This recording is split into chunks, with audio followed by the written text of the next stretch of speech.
la Corte Suprema, Andrea Muñoz Sánchez. Señoras y señores ministros de la Corte Suprema, Gloria Ana Chévesis y Lamberto Cisternas. Señor presidente de la Corte de Apelaciones de Santiago, Miguel Vázquez Plaza. Señor presidente de la Corte de Apelaciones de Copiapó, Antonio Ulloa Márquez. Señoras y señores ministros y también fiscales judiciales de las Cortes de Apelaciones del país. Señora subdirectora de la Academia Judicial, Cristina Villarreal. Señoras y señores presidentes y representantes de las asociaciones gremiales del Poder Judicial. Señoras y señores magistrados, secretarios, relatores, administradores, consejeros técnicos y funcionarios del Poder Judicial y también de la Corporación Administrativa. Señoras y señores expositores, tengan todos ustedes muy buenas tardes. Le damos la más cordial bienvenida al seminario Acoso Sexual en el Poder Judicial Chileno, concepto y características, buenas prácticas y desafíos. La actividad, organizada en conjunto por la Corte Suprema, la Asociación de Magistradas Chilenas MACHI y la Comisión de Género de Derechos Humanos de la Asociación Nacional de Magistrados, se enmarca en las actividades creadas tras los resultados que arrojó el estudio diagnóstico realizado a nivel nacional entre octubre del 2015 y enero del 2016. Este seminario está siendo transmitido en directo por el canal de televisión del Poder Judicial para que ministros, jueces y funcionarios judiciales de todo el país puedan también presenciar las exposiciones. Para dar inicio a esta actividad, dejo con ustedes al señor presidente de la Corte Suprema de Justicia, don Hugo Dolmetsch.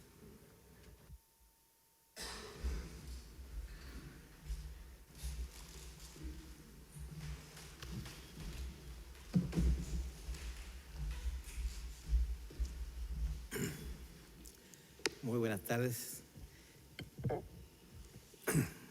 Hago mío los vocativos que nos ha anunciado nuestro maestro de ceremonia para resumirlos como acostumbro, ¿no? Queridas amigas y amigos todos.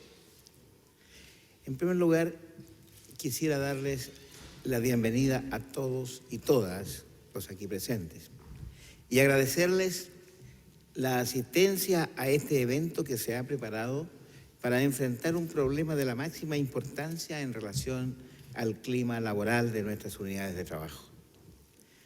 Hace ya más de un año, en abril del 2016, en este mismo espacio, me dirigí a los asistentes para introducir la presentación de los resultados del estudio de diagnóstico de la situación de igualdad y no discriminación al interior del Poder Judicial chileno, realizado entre fines de 2015 y principios de 2016.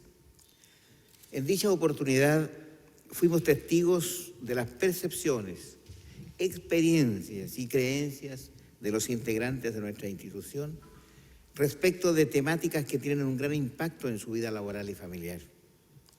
Cuestiones como la discriminación, los estereotipos de género en el lugar de trabajo, la calidad del ejercicio de la administración de justicia, la percepción respecto de la forma en que atendemos a nuestros usuarios y usuarias, todo a la luz de la perspectiva de género, igualdad y no discriminación, que corresponden a algunos de los temas detectados por el estudio.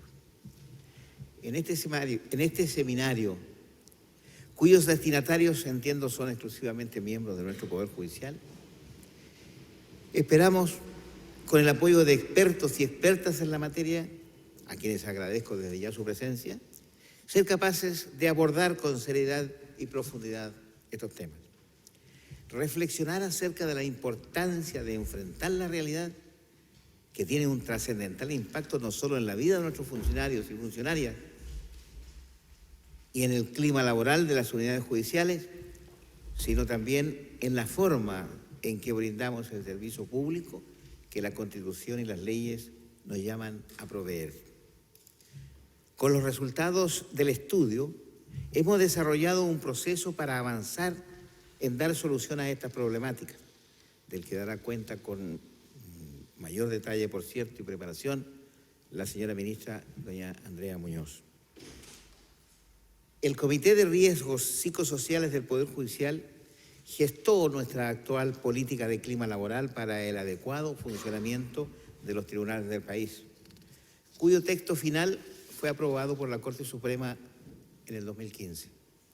Dicho texto incorpora un apartado referido específicamente al procedimiento de denuncia por acoso laboral y acoso sexual en el Poder Judicial, reconociendo el acoso sexual como comillas, una conducta ilícita, contraria a la dignidad humana y a la adecuada convivencia al interior de los tribunales. Cierre de comillas. Y definiéndolo como requerimientos de carácter sexual no consentidos por quien los recibe y que amenacen o perjudiquen su situación laboral o sus oportunidades de empleo. Incorporando además de forma enunciativa una serie de casos ilustrativos sobre dicha conducta. Sin duda, nuestra política de clima laboral, al reconocer y definir este fenómeno al interior del Poder Judicial, se levanta como un avance concreto en esta materia. Sin embargo, los resultados del estudio nos indican que debemos ir más allá para erradicar este flagelo. En este contexto institucional, quisiera enfatizar que los resultados del estudio de diagnóstico dan cuenta de que la problemática que como Poder Judicial estamos intentando abordar es transversal a todos los integrantes de nuestra institución.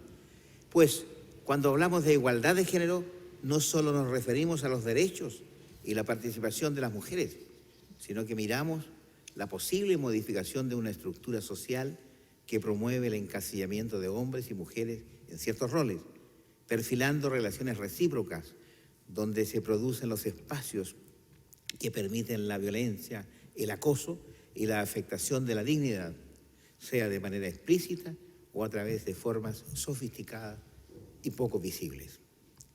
Finalmente, los quiero invitar a imaginar un Poder Judicial en donde no exista violencia, desigualdad ni discriminación, y aún más, un Poder Judicial que ejerza su vocación transformadora y permee a nuestro país a fin de constituirse en el organismo garante de los derechos de todas las personas en una sociedad igualitaria y libre de violencia. Tenemos la oportunidad de ser un referente en esta trascendental tarea. Que tengan éxito en este seminario y sus resultados tiendan siempre a evitar los abusos que aquellas conductas significan. Gracias a todos y todas por su asistencia y preocupación. Muchas gracias.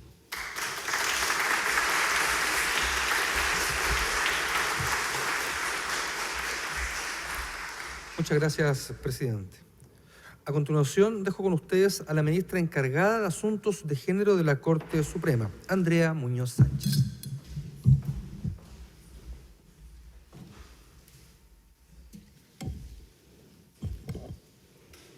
Muy buenas tardes a todas y a todos. Lo primero, igual que como lo hizo el presidente, es agradecer la presencia de ustedes aquí, que hayan aceptado asistir a este seminario que está destinado a los integrantes del Poder Judicial. Yo sé que asistir a actividades fuera del horario de trabajo siempre significa un esfuerzo adicional y por eso lo valoro. Efectivamente, creo que es un esfuerzo grande, pero además es una señal positiva en el sentido que pone de manifiesto el interés y la preocupación de ustedes por un tema como el que nos ocupa, lo que me parece fundamental si queremos construir una comunidad sana y libre de todo tipo de violencia. Como ya nos adelantó el presidente, y yo lo he dicho en varias oportunidades, por lo tanto voy a parecer a lo mejor un poco reiterativa, a fines del año 2015 y comienzos del 2016 se realizó un estudio de diagnóstico sobre igualdad de género y no discriminación en el Poder Judicial con el objeto de conocer la realidad institucional en la materia. Cuáles son las percepciones, las experiencias y las expectativas de funcionarias y funcionarios, de modo de poder detectar posibles focos de discriminación, ya sea en el ámbito del ambiente laboral, ya sea en el ámbito del acceso a los cargos, de la movilidad y el ascenso en el Poder Judicial, en la atención a usuarios, en los criterios para juzgar, entre muchos otros. Siempre repito que la idea era tener una base sobre la cual poder elaborar y construir una política de igualdad de género y no discriminación para el Poder Judicial que está en elaboración. El estudio, realizado, es importante decirlo, por una consultora externa, luego una licitación pública, aplicó una metodología mixta que comprendió un análisis del marco normativo pero también entrevistas con actores claves, grupos focales a través de todo el país y una encuesta online que logró un alto nivel de respuesta que se estima que corresponde a un 36% del universo entrevistado y en definitiva tiene un margen de, o sea, un 95% de confianza, como dicen los expertos. Con independencia de los resultados que fueron obtenidos en este estudio, uno de sus principales hallazgos efectivamente es la presencia significativa de conductas de acoso sexual o que pueden constituir acoso dentro de nuestro Poder Judicial.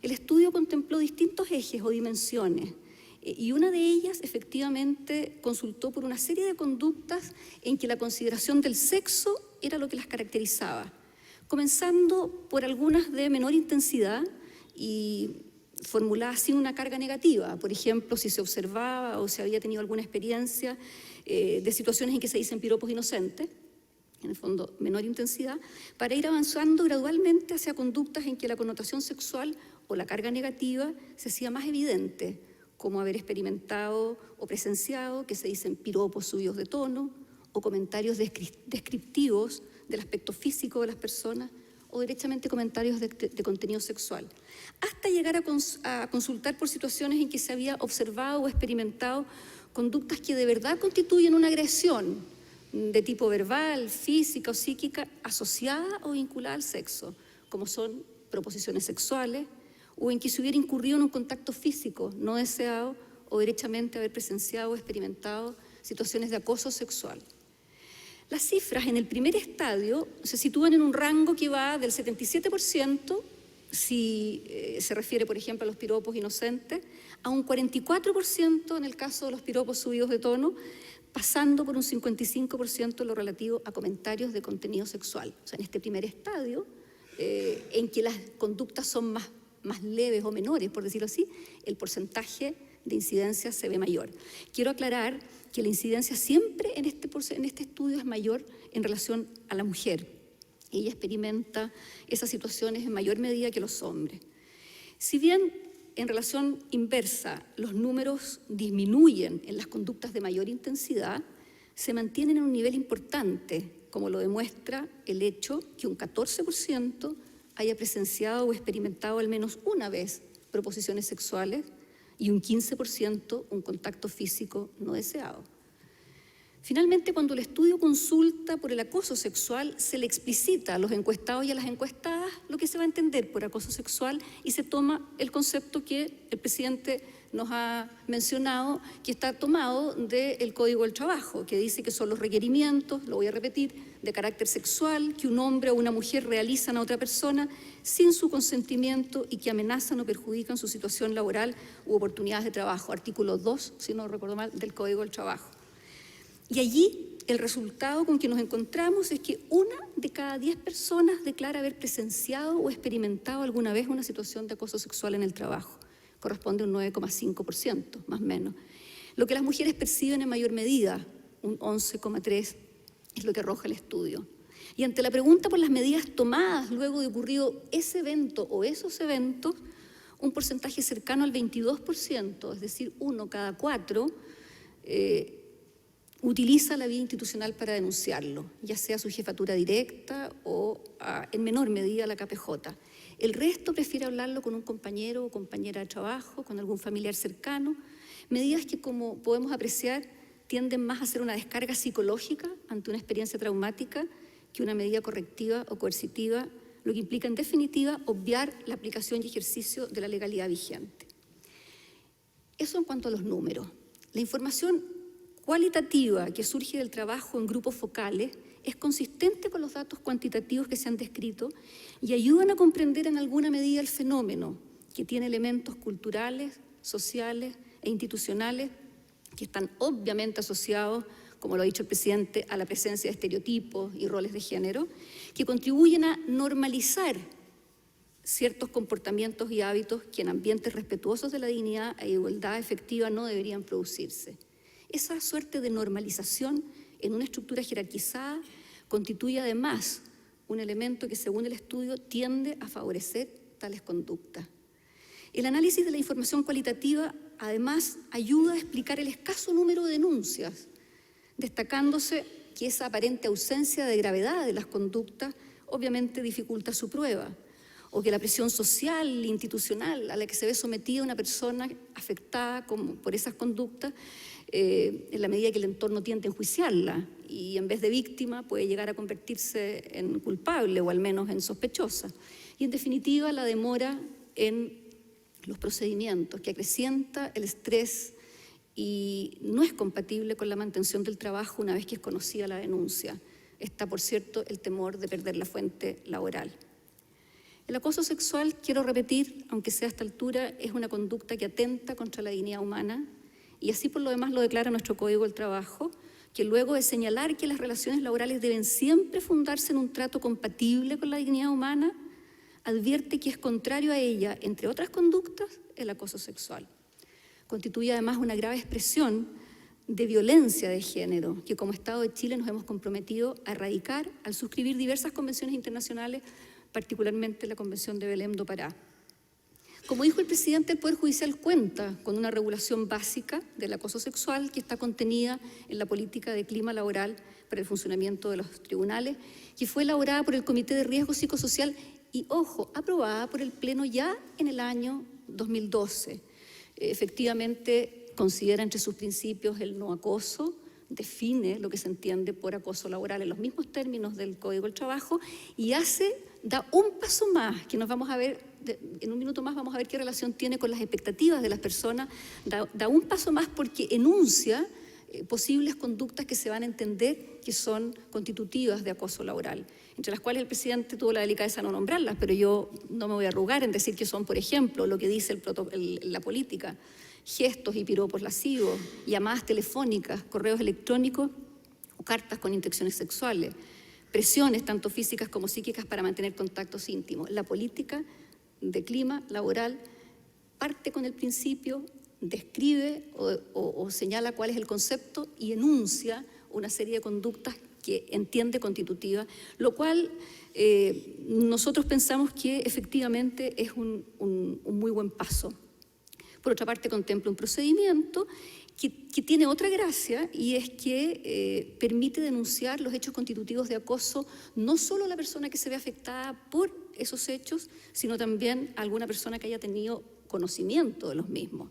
Lo que si bien es una innovación que debemos reconocer como positiva, trae aparejadas ciertas dificultades obvias en la práctica que no es del caso profundizar aquí. Desde luego la persona va a tener que enfrentar probablemente un procedimiento disciplinario en la cual va a tener que conocerse quién es y entonces es más difícil mantener esa suerte de anonimato que muchas personas con las cuales uno conversa desearían, que es un tema en el cual hay que reflexionar.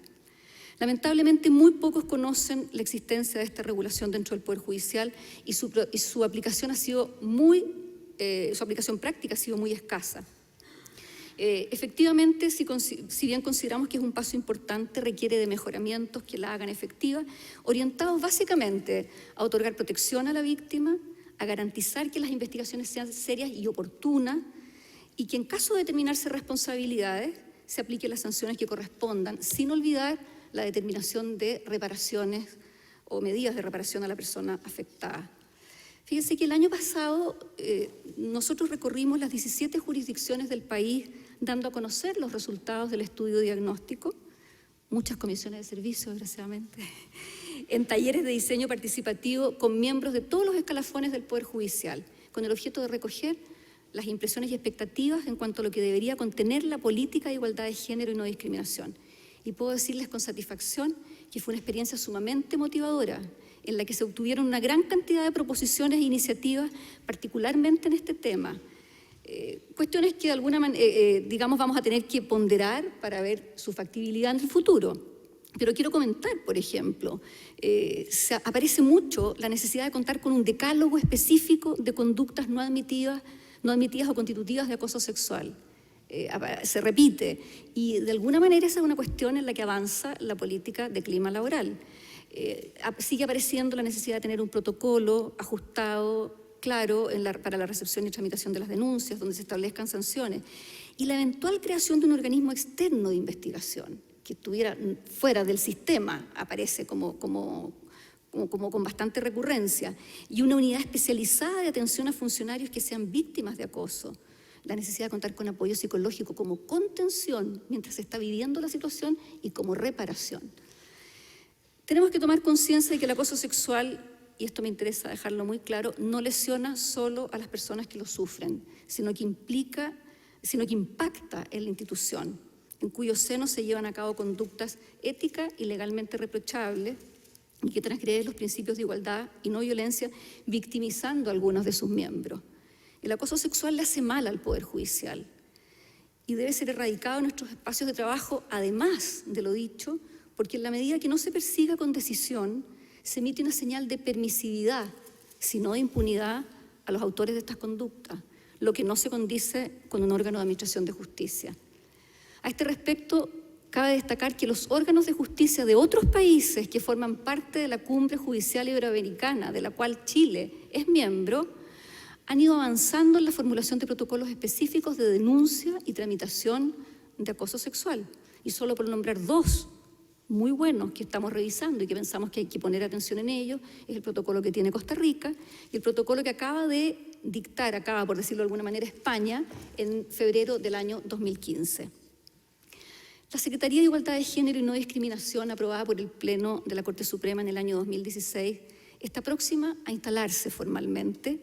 Y uno de los compromisos de esta nueva institucionalidad es el de articular propuestas e iniciativas en el contexto de la política de igualdad de género y no discriminación que esperamos que pronto vea la luz, que garanticen que todos los miembros del Poder Judicial puedan vivir en un ambiente libre de discriminación y de toda clase de violencia, lo que implica trabajar en diferentes niveles, en la prevención y educación sobre el tema, en la mejora de los protocolos de denuncia e investigación, en la capacitación de aquellos a quienes les corresponderá investigar los hechos de acoso, en la protección de las víctimas, en la creación, en definitiva, de una cultura de respeto por la dignidad de las personas.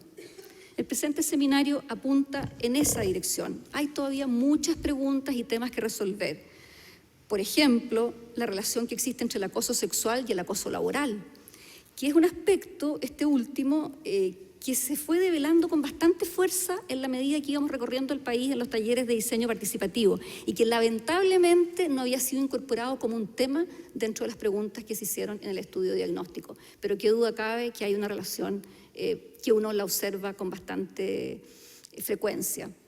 Y por lo tanto preguntarnos aquello, si conviene o no conviene incorporar en el mismo protocolo, en un tratamiento conjunto de acoso sexual, del acoso laboral, por ejemplo, son preguntas que surgen y que a lo mejor los expertos y expertas nos podrán recomendar. Desde luego les podría comentar que el protocolo que aprobó recientemente España va en esa dirección y trata en forma conjunta el acoso sexual, el acoso laboral y también el maltrato por razones de género.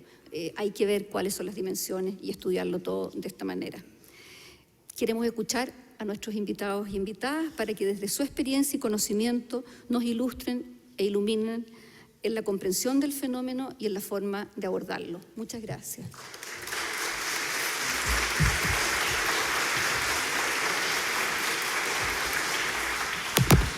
Muchas gracias, ministra.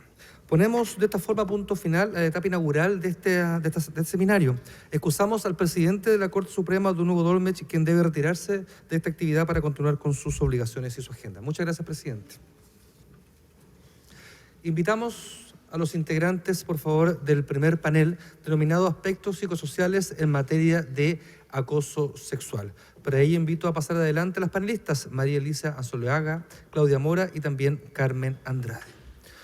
Este bloque será moderado por Lidia Poza, abogada de la Universidad de Concepción, jueza del 9º Juzgado Civil de Santiago y presidenta de Magistradas Chilenas MACHI. Mientras se conforma el panel, les contamos que existirá la posibilidad de realizar preguntas para cada bloque, las que se pueden escribir en una hojita que viene en la misma carpeta del seminario y que serán retiradas en su oportunidad. Lidia, la palabra es suya.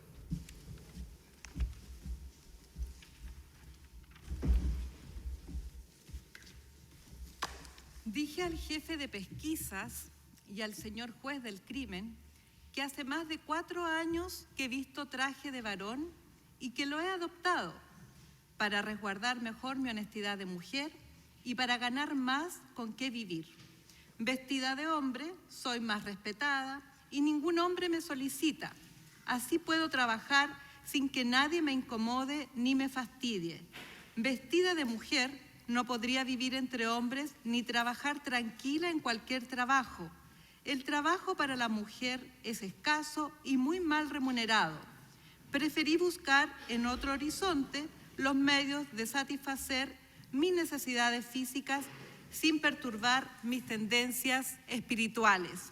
Esta es una cita que hizo Elizabeth White Hutchinson en su libro Las labores propias del sexo, y que son parte de las palabras de la defensa judicial realizada por Laura Rosa Celada el 26 de noviembre de 1903, de entonces 19 años, quien fue encarcelada por 6 meses por disfrazarse de hombre mientras trabajaba en una panadería.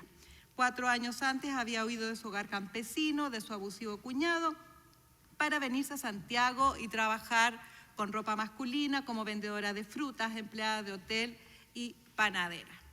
Han pasado más de 100 años desde este hecho. Probablemente las formas y las estrategias con que las mujeres defienden su derecho a trabajar han ido cambiando. También ha ido siendo más sutil la manera en que el acoso se va produciendo y por lo tanto reflejando en discriminación.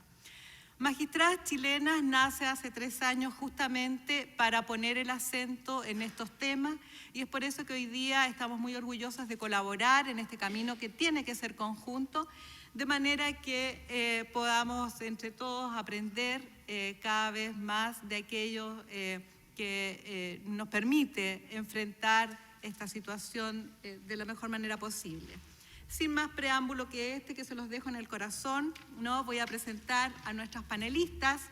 Vamos a escuchar a María Elisa Anzuelaga Moreno, magíster en Gestión y Políticas Públicas de la Universidad de Chile, psicóloga, doctora en Salud Pública, directora de la Escuela de Psicología de la UDP, investigadora, quien ha diseñado diversos cursos de pregrado y posgrado, de formación, capacitación y actualización para profesionales del sector público y privado, dirigentes sindicales, inspectores del trabajo en temáticas de salud y calidad de vida en el trabajo. Ha organizado y participado en distintos congresos y seminarios que sería muy largo de enumerar, por lo tanto vamos a dejar a esta presentación. Solamente quisiera terminar antes de que ella comience con una cita que dice: las mujeres sufren en sus lugares de trabajo una forma mucho más cotidiana y menos evidente de discriminación, que es el sexismo y la sutil discriminación que hay en él.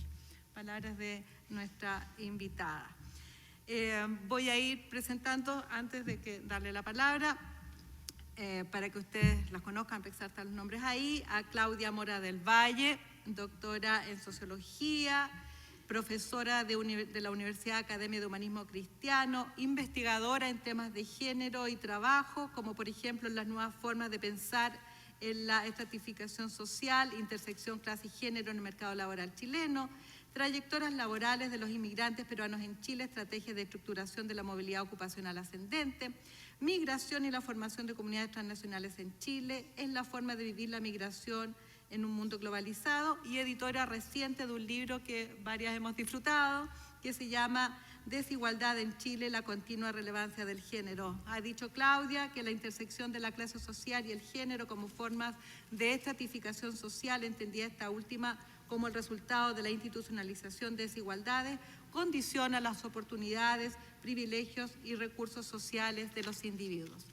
Finalmente, nuestra invitada Carmen Andrada Lara, socióloga, consultora en género y políticas públicas, fue ministra directora del Servicio Nacional de la Mujer entre los años 2009 y 2010, coordinadora nacional de programas jefas de hogar del Departamento de Responsabilidad Penal Juvenil, entre otras muchas labores de carácter ejecutivo, y actualmente directora de la Oficina de Igualdad de Oportunidades de Género de la Universidad de Chile, quien ha dicho también que lamentablemente el acoso u hostigamiento sexual ocurre en la calle, en el trabajo, en el transporte, en las instituciones educativas u otros lugares, y es una forma de violencia que afecta principalmente a las mujeres, y es un ataque personal que provoca temor y viola el derecho de la mujer a su integridad corporal, su educación y su libertad de movimiento. Es un mecanismo de control altamente permitido y legitimado que mantiene la condición de subordinación de las mujeres respecto de los hombres en la sociedad.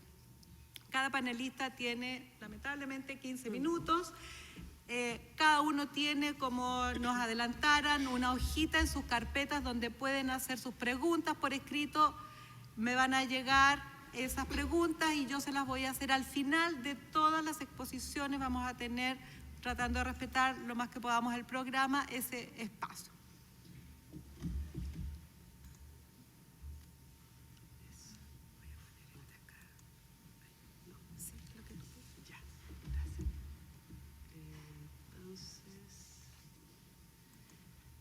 Bien, muy buenas tardes a todos. Estoy muy agradecida de la invitación que me hicieron. Para mí es realmente un placer poder esta tarde con ustedes estar aquí.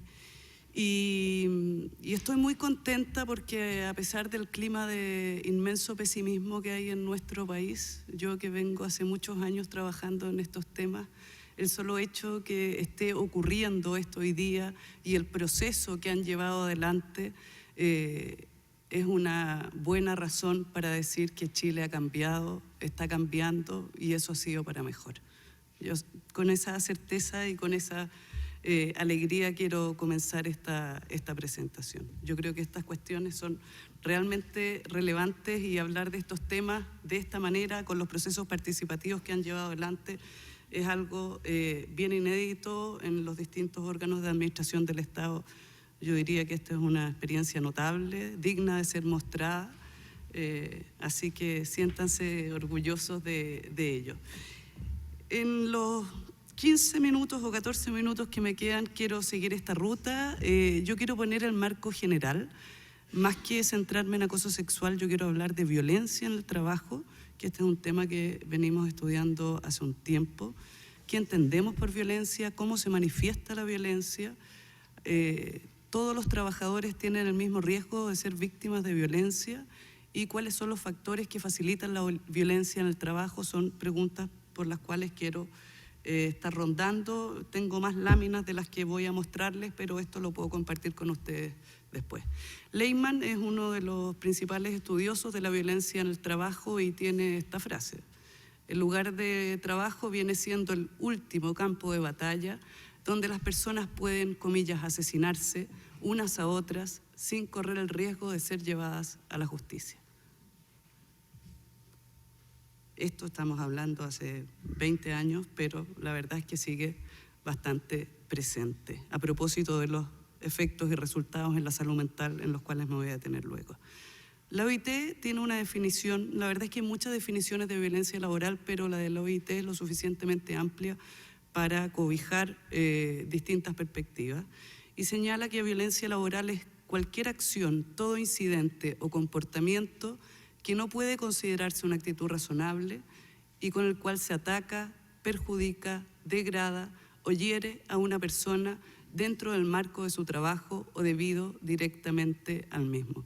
Hay una interesante discusión que dieron los abogados laboralistas cuando apareció la ley de acoso laboral, porque antes las causas eran llevadas por vía de tutela de derechos fundamentales. El atentado a la dignidad, a la integridad, era una ruta muy efectiva para poder llevar adelante estas causas. Y bueno, pero está aquí el profesor Gamonal, que me imagino que lo va a abordar. Pero es interesante cómo, de alguna manera, hemos avanzado en Chile a nivel de discurso, en perspectiva de derecho, en la incorporación de esta perspectiva de derecho, no solo a nivel de usuario de los servicios públicos, sino también con foco ya en las y los trabajadores, ¿ya? En este caso, todos nosotros los que estamos acá, de alguna manera ejercemos ese rol, ¿ya? Ya la mirada no es solo hacia la ciudadanía, sino también es mirar el entorno de trabajo como un espacio que no es ajeno a las reglas que nos regulan.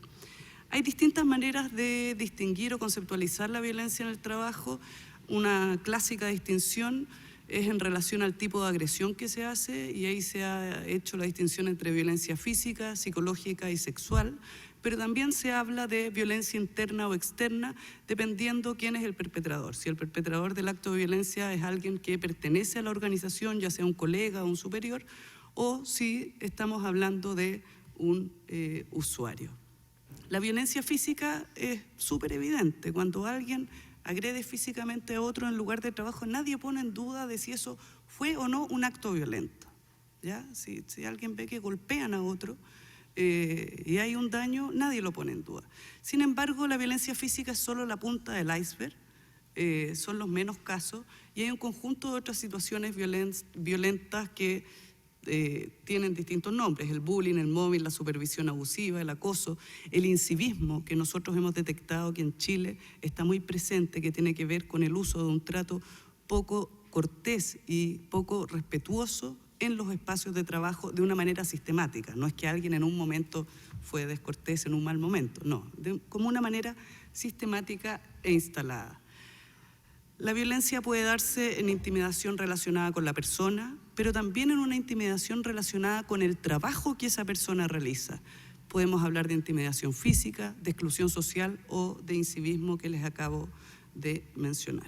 Para estudiar la violencia del trabajo había un desarrollo que va desde los primeros estudios que hacían énfasis en los sujetos, es decir, querían entender cuáles eran esas características de personalidad de la víctima, del victimario, para poder entender la violencia.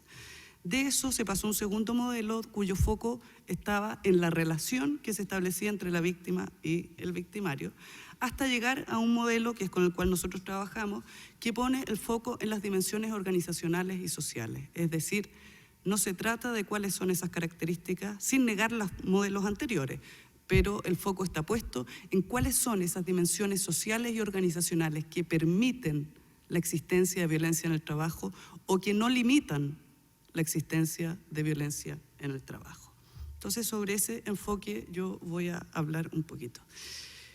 ¿El riesgo se distribuye de manera normal? No, no se distribuye de manera normal. ¿Qué nos dice la evidencia? Que aquellos puestos de trabajo que implican prestar servicios a personas son puestos de trabajo donde hay una mayor exposición a violencia.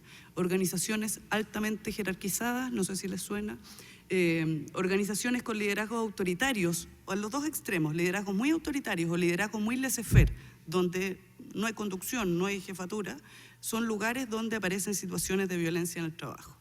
Organizaciones altamente protocolizadas, también les puede sonar, sistema de gestión de calidad total, modelos burocráticos, donde hay que seguir protocolos y procedimientos de una manera muy rígida. Y aquellos lugares donde la naturaleza del trabajo es emocionalmente desgastante.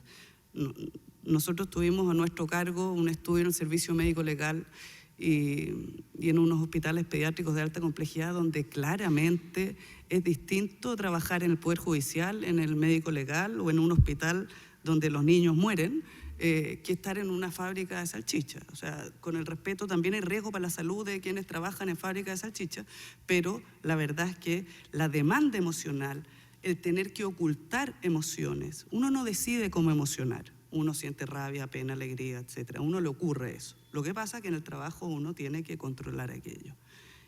Y en aquellos lugares de trabajo donde la demanda emocional es muy alta, la verdad es que se genera un esfuerzo físico y psíquico de todos aquellos que están ahí, desde el juez a la estafeta, que tienen que oír, escuchar, ser testigos, acompañar, tomar decisiones en torno a situaciones muy complejas. Nadie va a un tribunal contento, eso lo sabemos, ¿cierto? Entonces ese es un tema muy relevante de alto riesgo. Consecuencias para la salud mental de situaciones vinculadas a la violencia en el trabajo son múltiples: trastorno de estrés postraumático, uso de fármacos antidepresivos y ansiolíticos, depresión, empeoramiento de la salud mental en general, angustia relacionada con el trabajo, esa idea de que me acerco en el lugar del trabajo y se me empieza a apretar la guata, empiezo a tener síntomas somáticos, en la noche no me puedo quedar dormida porque dejé pendiente no sé qué cosa y al día siguiente sé que voy a tener que enfrentar una situación compleja, afectividad negativa, irritabilidad, etc. Ira, decepción, humillación. Todo lo anterior requiere atención y tratamiento oportuno porque la evidencia ha documentado muchísimos casos de suicidio producto de situaciones de violencia laboral en el trabajo. ¿Ya? Hay una especie de silencio, de incapacidad de narrar, de no querer reconocer una supuesta debilidad o de no querer ponerse en público frente a una situación donde cuando no tenemos protocolos claros o mecanismos de tramitación oportunos, mejor me quedo callado. ¿Ya? Eso puede terminar en suicidio. Y consecuencias organizacionales también a propósito de los procesos de reforma y modernización, aumento de licencias médicas, disminución de la eficacia laboral, disminución de la participación en los procesos de trabajo, deterioro de la relación personal con los pacientes, eso es un estudio en hospitales, más rotación laboral y aumento de la probabilidad de abandonar la profesión. Y esos lugares donde el trabajo es altamente vocacional, porque estoy segura que todos los que están en esta sala están aquí y alguna vez decidieron estudiar Derecho y entrar al Poder Judicial, porque tenían una inmensa vocación por estar aquí y por la valiosísima misión que cumplen cotidianamente.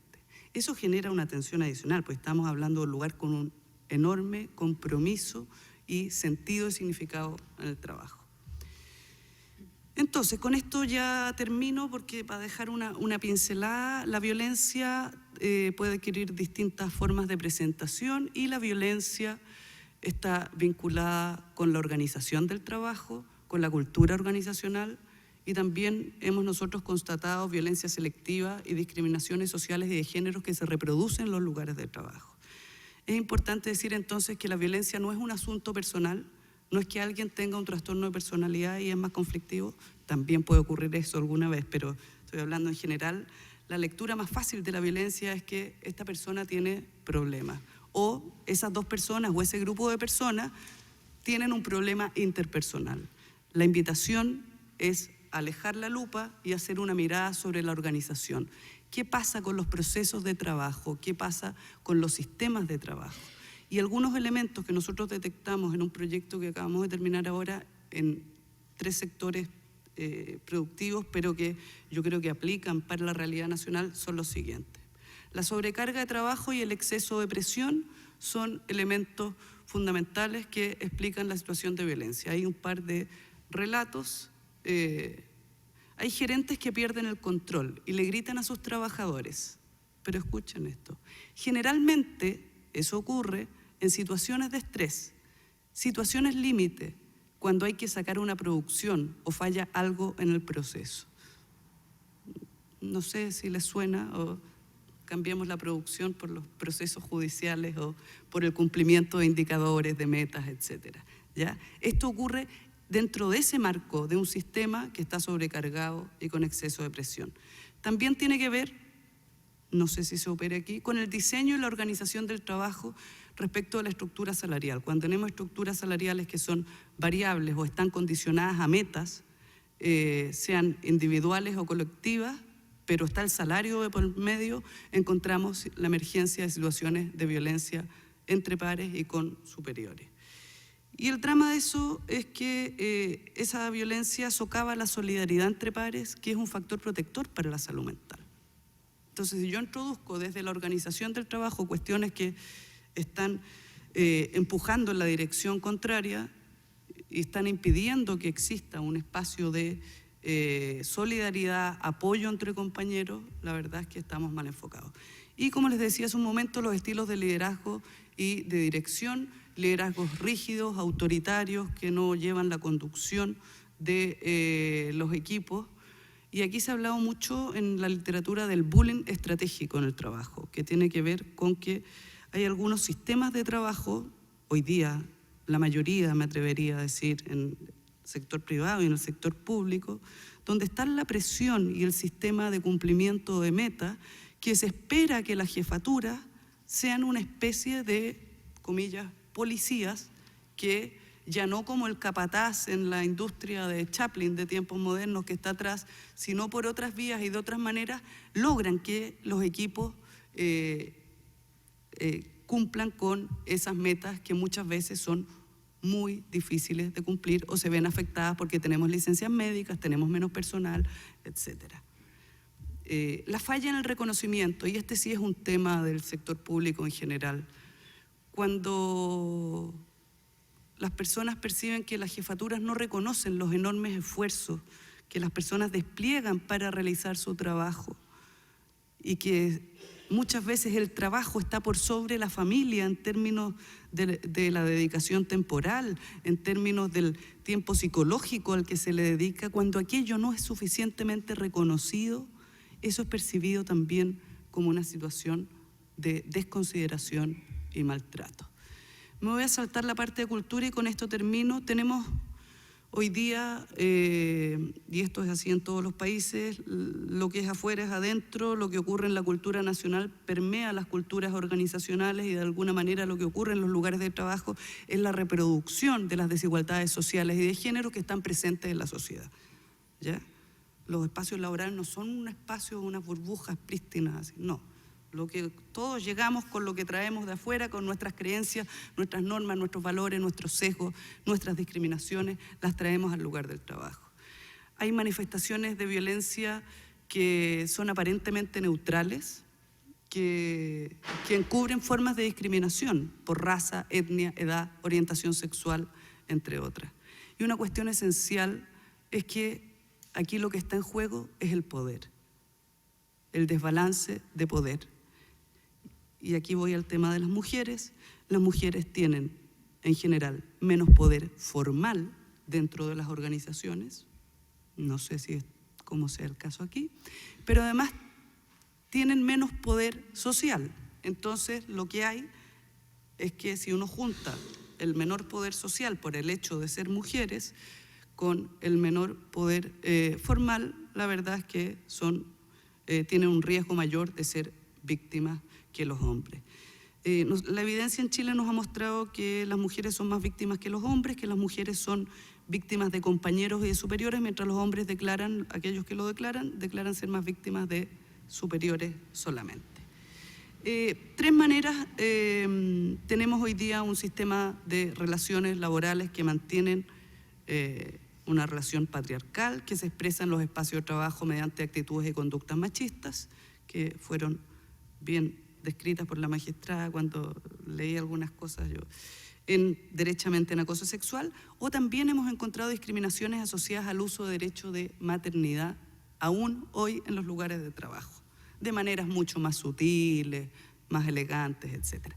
Entonces, la violencia laboral es plural. Cuando uno habla de violencia en el trabajo, es importante tener en la cabeza que estamos hablando de diversas formas de manifestación de la violencia que muchas veces se dan de manera encadenada. Aquellas personas que no lograron cometer un acto de acoso sexual probablemente continúen con uno de acoso moral o psicológico, ¿ya? O con situaciones de hostigamiento que busquen la salida de la persona que no accedió a los favores sexuales. Es importante transitar, y esto así lo demuestra, desde el discurso a la acción. Chile ha avanzado a nivel de discurso en perspectiva de derecho, pero muchas veces cuando uno mira al interior de las organizaciones, uno destapa la olla y la cosa no está muy linda.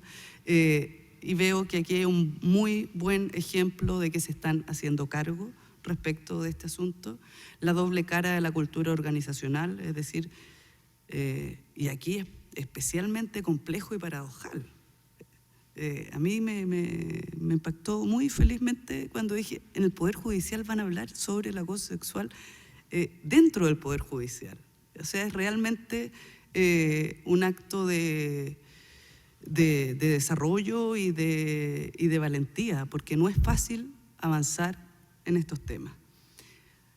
Se requiere con premura atender los estilos de liderazgo. La violencia horizontal no es meramente un asunto de conflicto entre compañeros, hay que mirar ahí qué hay en el diseño y la organización del trabajo, cómo están pensados los sistemas de turno, cómo está la carga de trabajo, cuánta gente tenemos disponible para sacar adelante unas tareas. Metas imposibles o que introducen competencias socavan la solidaridad. Y para terminar, habiendo dicho todo lo que he dicho, decir también que el conflicto es inherente a la vida de las organizaciones, ¿ya? Decir tolerancia cero a la violencia en el trabajo no es equivalente a decir vamos a aspirar a unas organizaciones sin conflicto. Eso no existe. Es parte de la vida de las organizaciones que están formadas por humanos y por grupos que luchan día a día por la manera como hacer las cosas o por mover un poquito el rumbo de lo que se está haciendo. Entonces es importante reconocer que tampoco hay que alarmarse cuando tengamos situaciones conflictivas. El problema no es que exista conflicto, el punto es que tengamos mecanismos oportunos y suficientes para poder tramitarlos, atenderlos y escucharlos. Muchas gracias.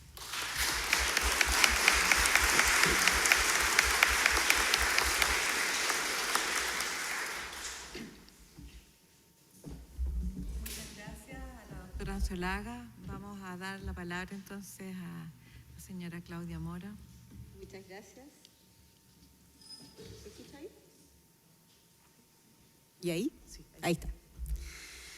Bueno, bastante vinculada con la presentación anterior, el tema que voy a abordar esta tarde es el tema de la violencia vinculada a la desigualdad de género. Como mencionaba Lidia, mi experticia radica fundamentalmente en el estudio de la desigualdad de género en el mercado del trabajo, evaluando cómo intersectan distintas formas de desigualdad en el mercado del trabajo. Vale decir, cuáles son los espacios de desigualdad que se crean en el cruce de desigualdades de género, de clase social, de raza, de racialización, de orientación sexual, etc. Entonces, más bien, el foco va a ser en cómo se entiende, cómo conceptualizamos la violencia cuando tenemos esta visión, como decía Elisa, desde afuera, esta lupa desde afuera mirando a la sociedad como una sociedad con desigualdad de género. ¿Cómo se traduce eso ahora dentro del espacio laboral como violencia? Entonces quisiera partir la ponencia con una afirmación global, general. La violencia de género es un efecto de la desigualdad de género. Es un efecto de la desigualdad de género.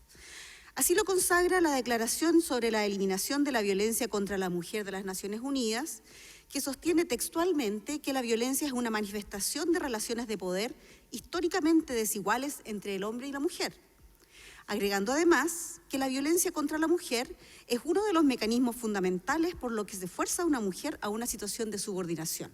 Vamos a explicar esto un poco más en lo que sigue.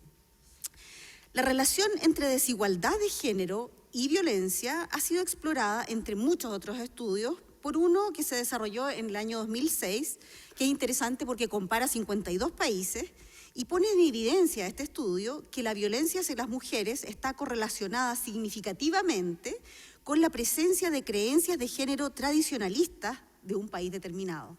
Entonces hay una vinculación entre género y creencias tradicionalistas. A la vez, este estudio muestra que tanto las actitudes sexistas como la aprobación de la violencia contra la mujer están correlacionadas negativamente con el nivel de empoderamiento de las mujeres en una sociedad.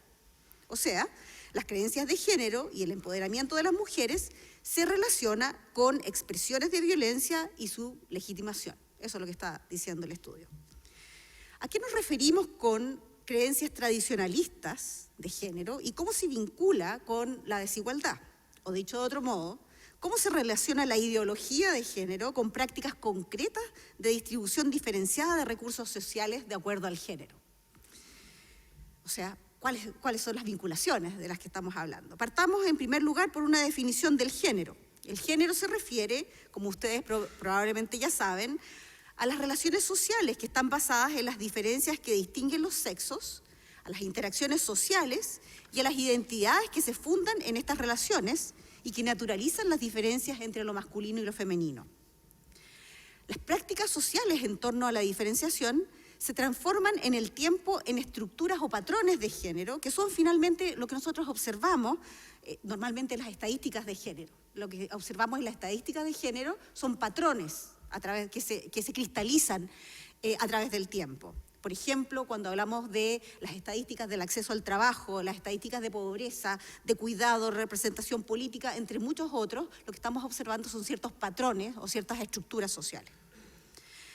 Una ideología tradicionalista del género se funda principalmente en la adhesión a una distinción del mundo social entre lo público y lo privado, donde las mujeres son identificadas exclusiva o principalmente por su rol en la esfera privada del cuidado o la esfera reproductiva. Esta esfera está desvalorizada socialmente más allá del rol del cuidado.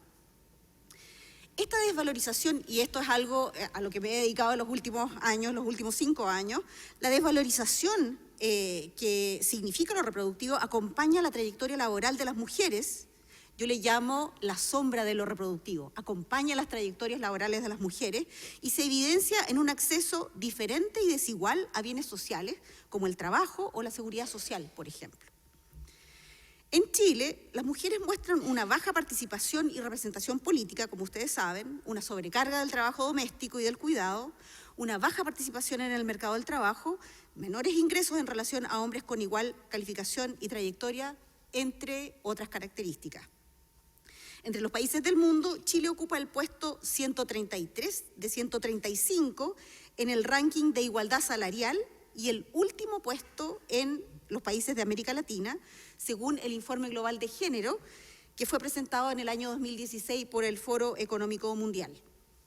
Adicionalmente, y de acuerdo a este mismo informe, aun cuando Chile muestra un aumento en la participación económica y oportunidades de las mujeres, continúa posicionado entre los lugares más bajos en esta dimensión del ranking.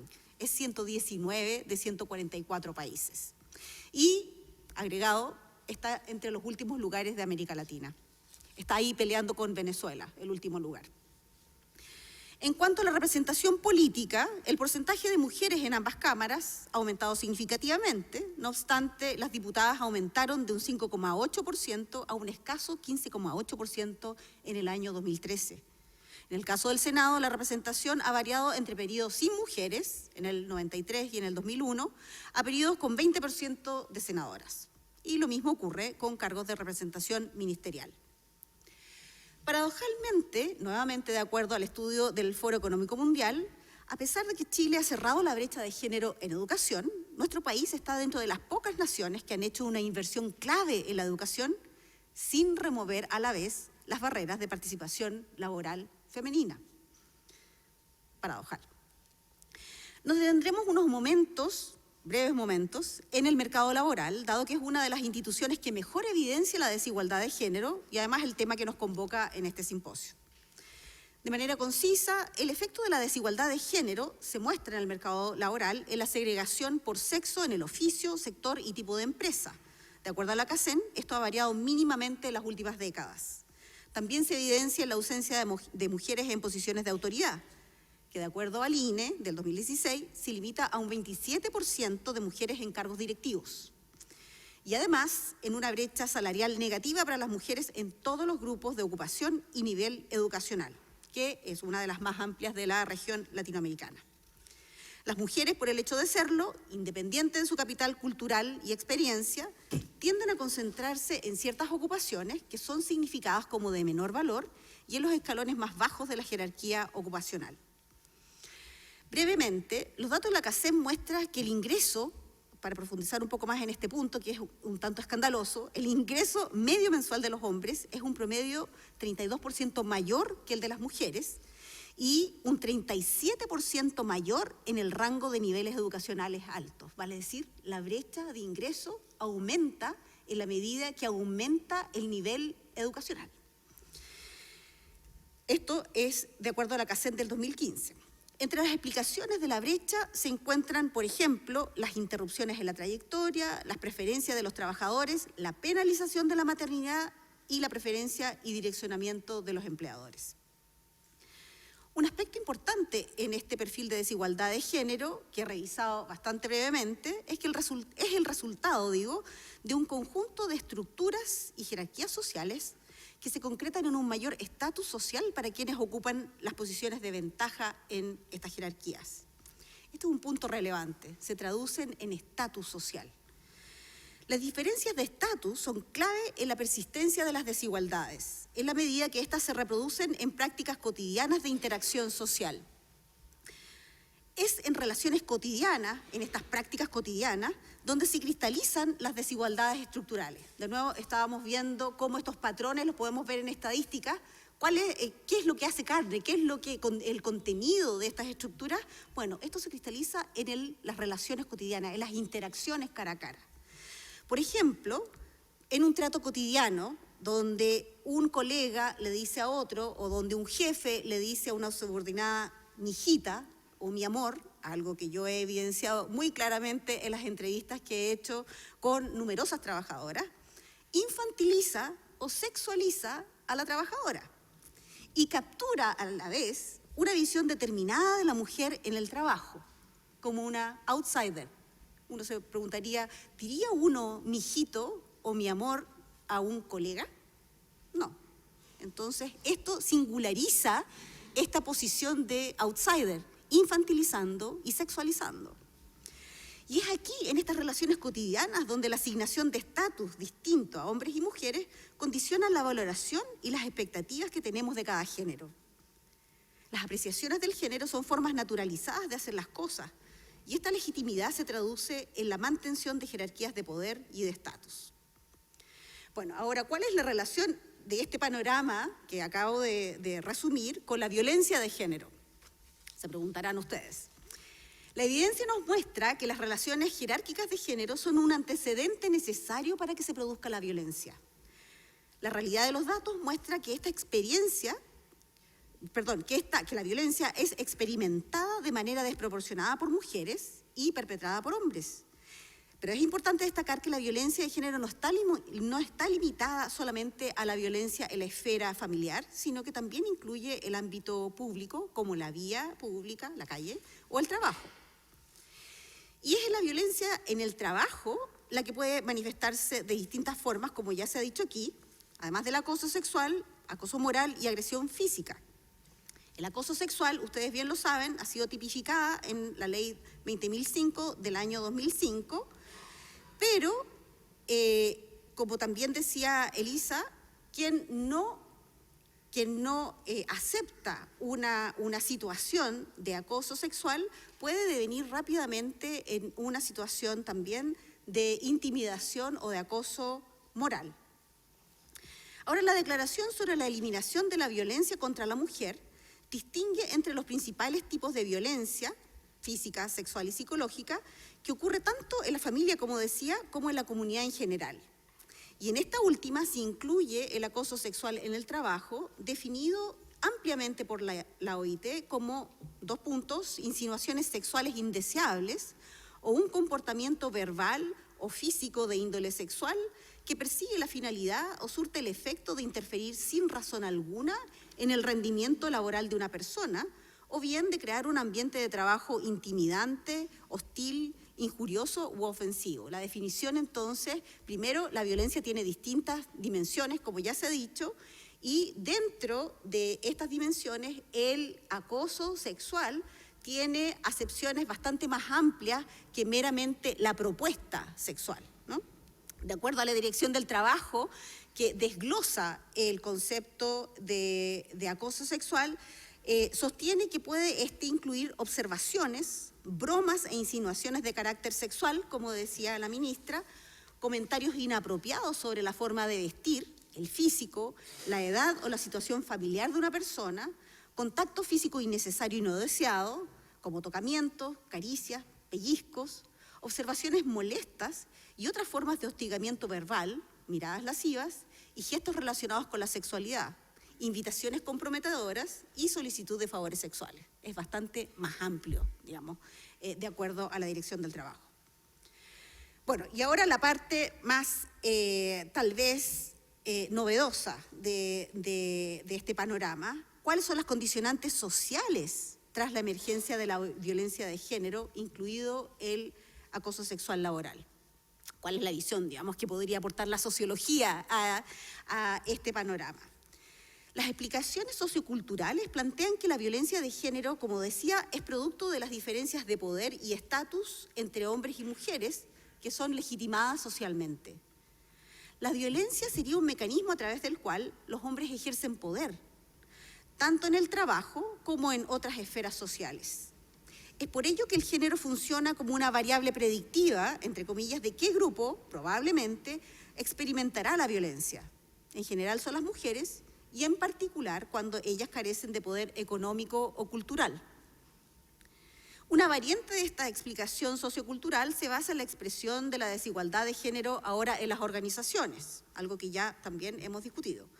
Vale decir, en cómo las diferencias de poder en las organizaciones permiten el acoso y con ello la perpetuación de la desigualdad de género.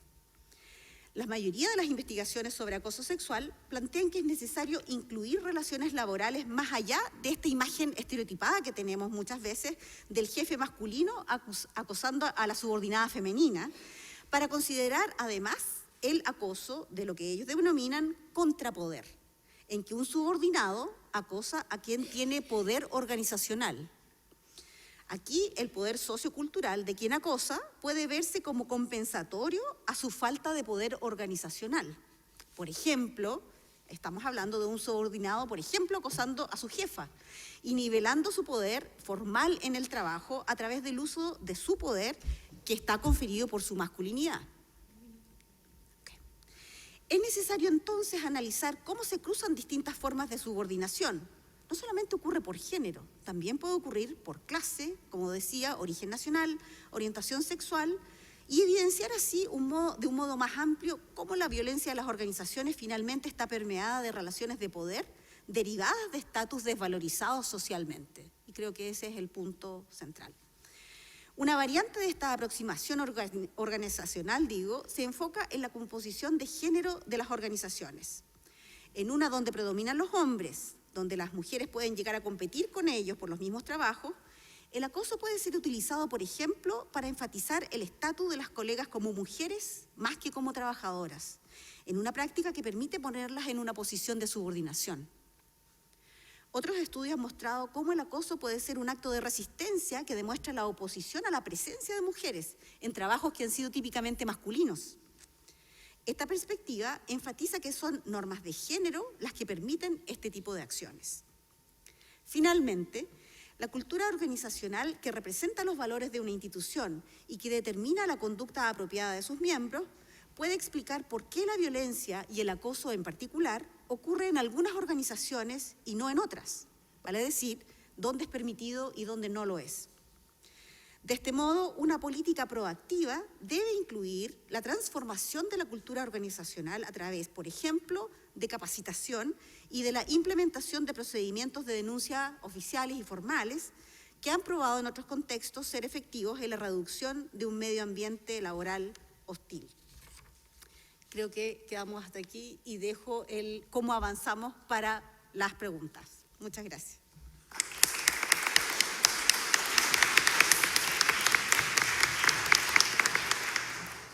Les recuerdo que tienen unas hojitas en sus carpetas que pueden ir haciendo las preguntas. Ojalá que me las vayan haciendo llegar ahora mismo. En fin, vamos a dar entonces la palabra a... ¿Me avisas el tiempo? Sí, 15 minutos. Muy buenas tardes a todos y a todas. Y muchas gracias a las organizadoras por esta posibilidad que nos dan de intercambiar puntos de vista, experiencias. Nosotras en la Universidad de Chile, escuchando a la magistrada, me daba cuenta que hemos ido siguiendo caminos bien similares, ¿no?, en cómo enfrentar el acoso.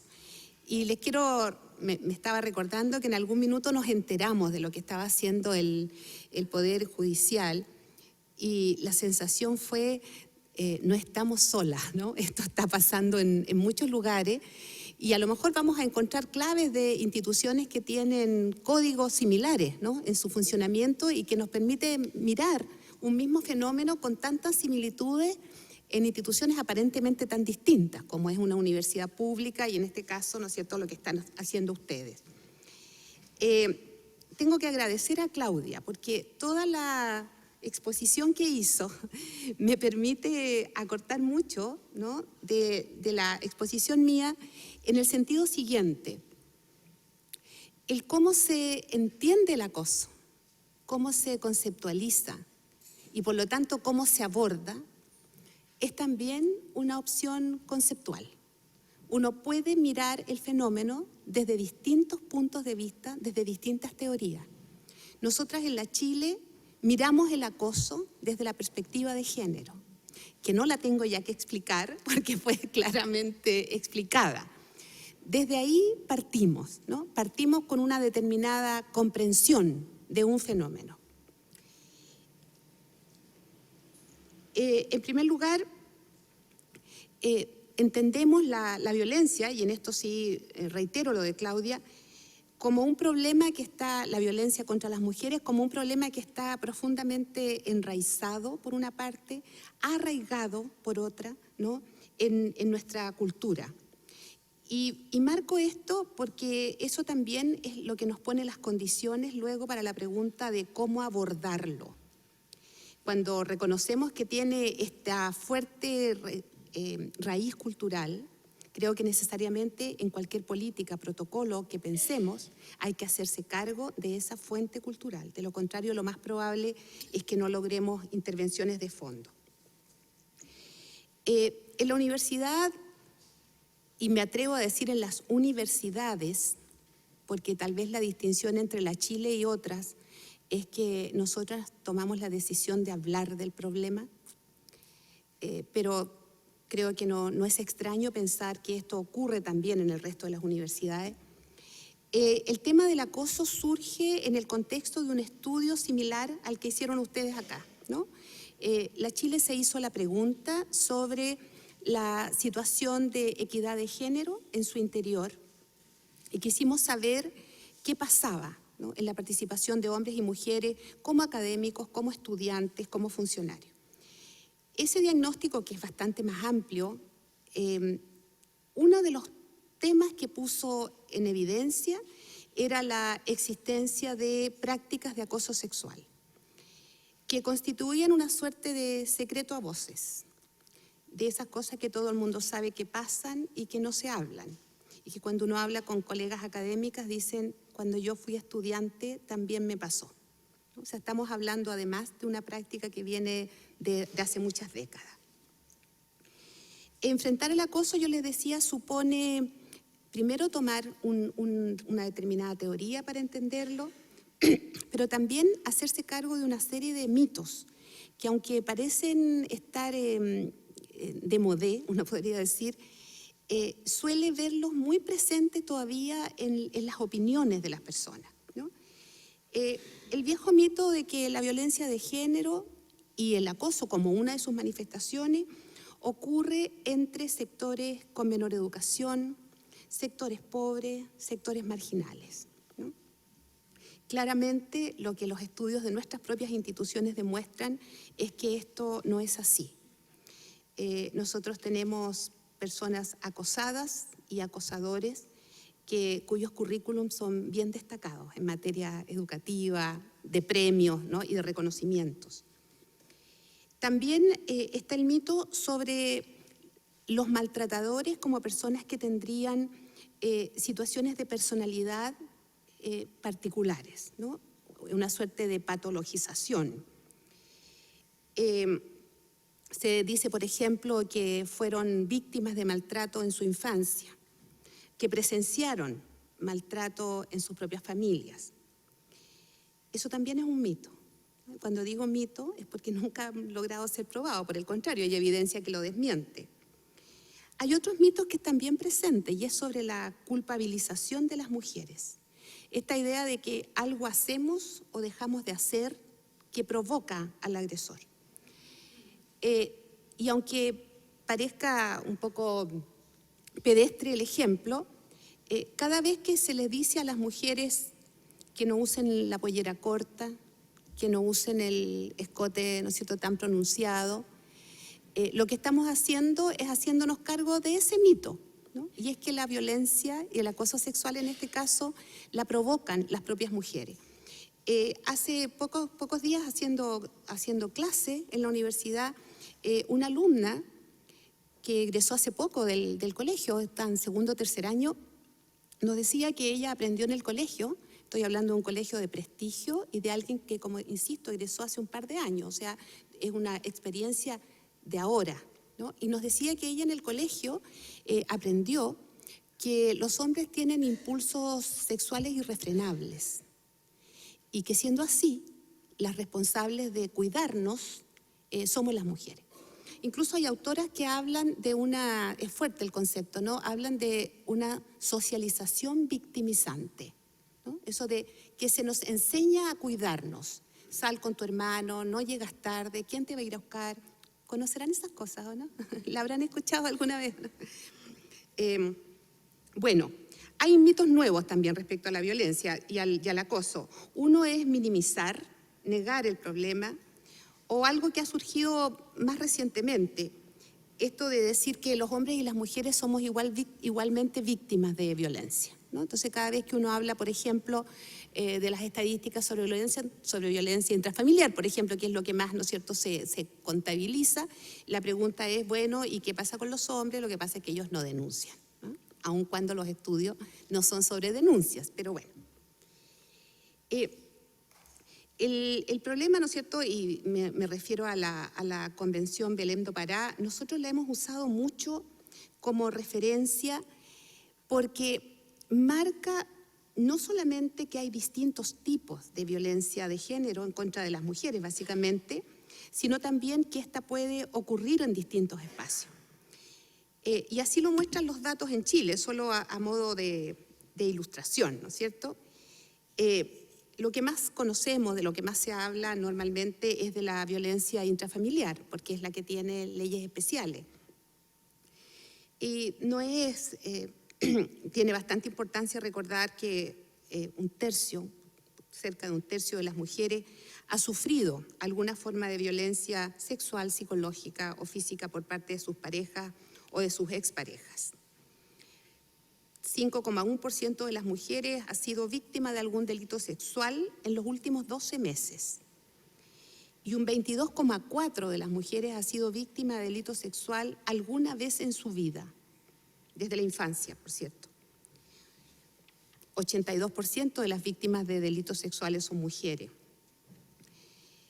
En el caso del acoso, casi un 97% de las personas que denuncian acoso sexual son mujeres. Y este se extiende a otros espacios, como decíamos, no solamente al espacio laboral, también al espacio educativo. En los últimos meses se ha puesto también de relieve, a partir de la iniciativa de un grupo de mujeres jóvenes, el tema del acoso callejero. Hay hoy día un proyecto de ley en el Parlamento que justamente se está intentando legislar sobre este problema, que afecta a un 97% de las mujeres jóvenes, ¿no?, que reportan en los estudios haber vivido acoso callejero, principalmente en el transporte público o en los espacios cercanos a las vías de transporte. Los efectos del acoso sexual, ¿no es cierto?, ya acá han sido mencionados. Solo quisiera marcar dos aspectos principales, ¿no? Y por qué justamente estos dos aspectos son los que lo permiten calificarlo como una forma de violencia de género, ¿no? En primer lugar, está claramente documentado que el acoso sexual afecta desproporcionadamente a las mujeres y que quienes acosan son en su gran mayoría hombres. Incluso hay algunos estudios que mostraban situaciones de hombres acosados. Y en esos casos, los agresores también eran hombres. Junto con tener esta característica de afectar desproporcionadamente a las mujeres, el acoso, además de los efectos que ya conocemos en la salud, en la autoestima, en la dignidad, en la integridad corporal, en fin, tiene un efecto fundamental en restringir el ejercicio de derechos, valga la redundancia, fundamentales, como el derecho al trabajo, a la educación y al libre desplazamiento. Lo que se transmite finalmente es que el espacio público es un espacio inseguro. Y vuelvo al concepto de la socialización victimizante. El espacio público se percibe como inseguro, el espacio del hogar, por ende, en contraposición como seguro, aun cuando los datos de violencia intrafamiliar nos dicen algo distinto, digamos. Uno se haría la pregunta, ¿qué es más seguro, la calle o la casa? ¿Ah? Al menos en términos de datos, el peligro es bien equivalente. El hecho de restringir los derechos fundamentales se puede también mostrar con algunos datos, que son bien gráficos en esto. Fíjense que un 28% de las trabajadoras que denunciaron acoso sexual en Chile tuvieron que dejar su trabajo. Fueron de algún modo conminadas a renunciar, o porque se creó un ambiente hostil, o porque finalmente no estimaron que no habían condiciones para seguir trabajando en eso. Y informes de Naciones Unidas nos dicen que es 9 veces más probable que una mujer deje su empleo como consecuencia de un acoso sexual a que lo haga un hombre. O sea, efectivamente hay aquí no solamente el efecto directo del acoso, sino también como vuelvo a decir, el desplazar a la mujer fuera del espacio público, el decirle de algún modo en el imaginario, este no es un espacio para compartir. Ya, muy bien. Voy a la situación de las universidades y en particular de la Chile. Diversas investigaciones internacionales han mostrado que el acoso sexual también se da en contextos universitarios. Y destacan estas investigaciones que en la cultura universitaria, que puede ser similar a otras culturas organizacionales, hay conductas abusivas que están tan naturalizadas que llevan a que las propias víctimas no las consideren como agresiones sexuales, a que sean culpabilizadas o incluso que asuman un grado de responsabilidad en la conducta y a que crean que no vale la pena denunciar porque no las van a tomar en serio o la institución no va a hacer nada. ¿Cuáles son las condiciones que hay en las universidades? Y me hago la pregunta, ¿qué tantas similitudes tenemos con instituciones como esta, como la de ustedes? Estamos hablando de instituciones mixtas y muy jerarquizadas, donde las jerarquías se construyen no solamente sobre parámetros formales, ¿no? La jefatura, el grado, la dirección, sino también donde hay fuertes jerarquías constituidas en base al prestigio, ¿no? En el caso de la academia es la producción académica, los papers, las publicaciones, ¿no? Imagino que acá son otros los estándares de construcción de prestigio. Una alta valoración de las personas por ingresar a ese espacio y por permanecer en él. Lo que podríamos llamar algo así como la camiseta institucional, que es uno de los factores que nosotros hemos visto que incide más en el silencio, que es que no podemos dañar el prestigio de esta institución en la cual nos costó tanto entrar y de la cual no queremos salir. Estamos más bien dispuestas a pagar un cierto costo por estar en una institución prestigiosa. Y el costo es el silencio frente al acoso. En la Chile un 26% de las personas declaran conocer historias sobre acoso, un 14,7% declara haberlo sufrido directamente. La proporción de mujeres víctimas es claramente superior a la de hombres y el acoso ocurre mayoritariamente de académicos hacia las alumnas y entre alumnos, de estudiantes hombres que acosan a sus compañeras mujeres. La mayoría de los casos no fueron nunca denunciados. Nosotras empezamos, yo diría que la primera gran decisión de la universidad, y ustedes seguramente como trabajan acá me van a entender lo difícil que esto es, fue decir, atrevámonos a decir que en la Chile hay acoso. Nosotros agregamos igual que en Chile, ¿no? Pongamos el acoso en la conversación, hagamos que sea parte del debate de la universidad. Incluso arriesguémonos a que salga en los medios, a que se juzgue, a que se critique.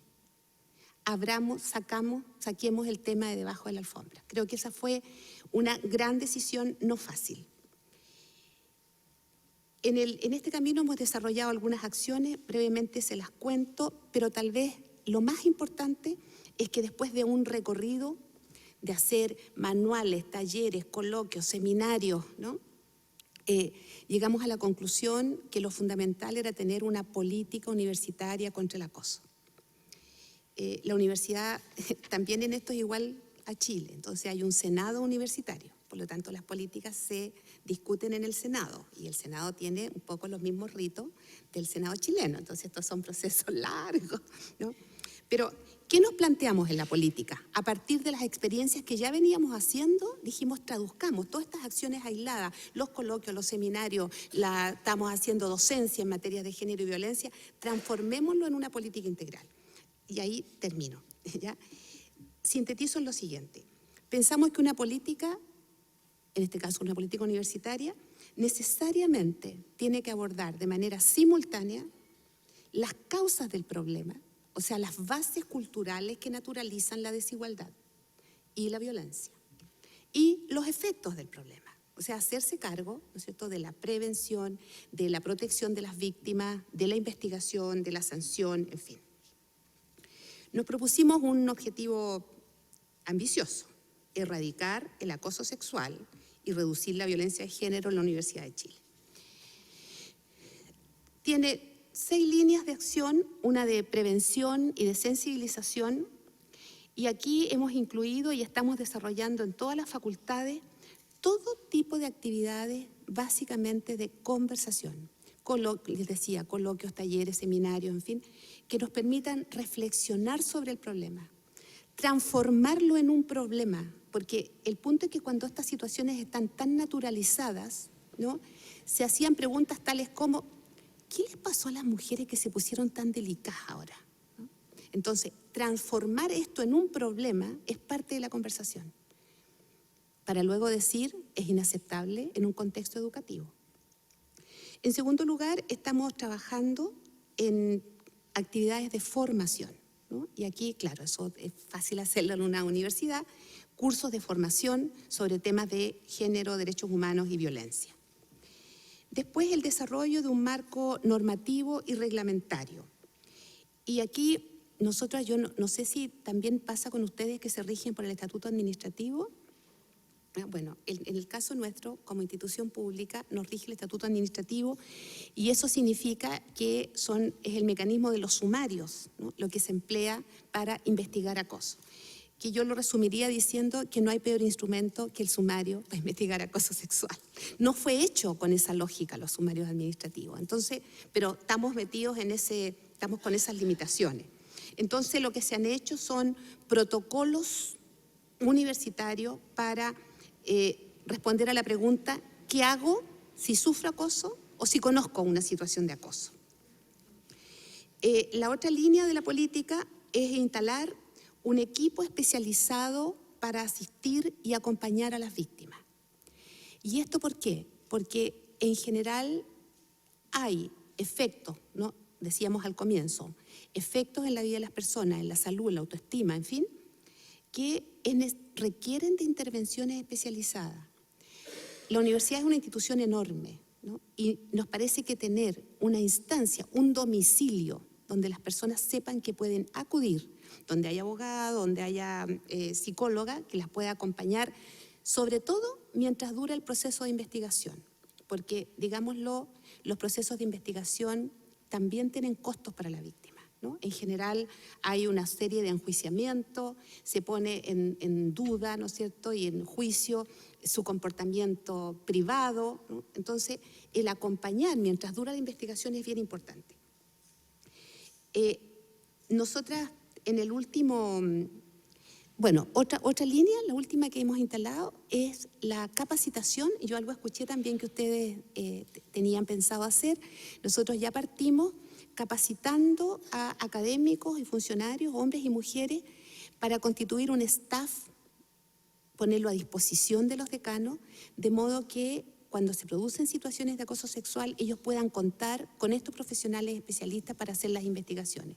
Porque, como decíamos, no es lo mismo investigar acoso que hacer un sumario administrativo cuando se perdió un computador, ¿no? Entonces, el tener personas que conocen, ¿no?, el marco de género, los efectos del acoso, el cómo preguntar, el cómo investigar, en fin, ha sido bien importante. Tenemos ya hoy día un primer grupo de 33 personas que han sido formadas y vamos a seguir en esa línea.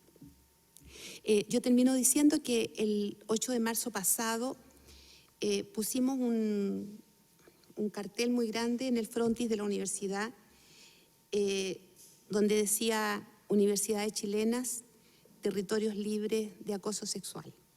A nosotros nos gustaría mucho que algún día podamos escribir Chile, territorio libre de acoso sexual.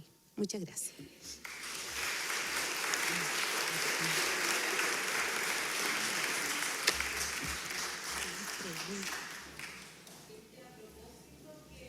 Última panelista terminara su exposición, lo contemplé dentro del periodo de las preguntas, para que no se preocupen por el tiempo, pero en 3 minutos y medio más, porque justamente la mayoría de las preguntas que han llegado es esa, es decir, ¿qué hacemos, no? Y me parece que ese aporte tan valioso de estos 5 o 6 puntos que nos ha señalado, ya están respondidas la mayoría de las preguntas y vamos a considerar a lo menos eso como ya realizado, ¿no? Bueno, les agradecemos a las tres su participación y vamos a ir seleccionando algunas que he ido reuniendo para que sean más o menos similares. Hay por lo menos un par de preguntas que plantean o afirman primero que en el Poder Judicial la brecha salarial se puede decir que no existe, ¿no? Hay por ahí algunas todavía dificultades con las consejeras técnicas, pero en general la brecha salarial no existe. Y hemos ido caminando, no muy voluntariamente, sino que porque en los hechos se ha ido produciendo así alguna suerte de paridad. Yo sostengo que eso todavía no, pero como no soy la panelista no lo voy a discutir, porque hay bastantes mujeres. ¿Tiene alguna, y esta es una pregunta para Claudia Mora, desde la perspectiva de la desigualdad, ¿tiene alguna importancia o cómo se plantean estas situaciones de poder cuando aparentemente hay situaciones que ya han sido superadas, ¿no? ¿Qué nos va quedando entonces? Porque no es la lucha diaria por el salario, ni tampoco quizás por los cargos, bueno, eso quizás un poco más discutible por el tema de jerarquía, pero hay ahí algo de espacio que no es igual a lo que pueda producir en otras organizaciones. ¿Cómo ves eso y cómo nos damos ese salto cualitativo de reconocer, ¿no? y asumir? ¿Varias o...? Ya, perfecto. Bueno, lo que yo estaba planteando en definitiva es más bien un foco en brechas salariales o concentración, segregación horizontal en el mercado del trabajo y segregación vertical en el mercado del trabajo como manifestaciones de desigualdad de género. Como patrón, como una estructura social, evidentemente hay casos que son distintos y diversos en el mercado laboral. Si es que eso, por ejemplo, se quiere de alguna manera contraponer con la perspectiva de desigualdad de género y violencia, el hecho de tener, por ejemplo, paridad de ingreso no necesariamente implica, por el solo hecho de tener paridad de ingreso, o sea, igualdad de ingreso o paridad en participación, no necesariamente implica una protección, por así decirlo, de la violencia en el espacio laboral.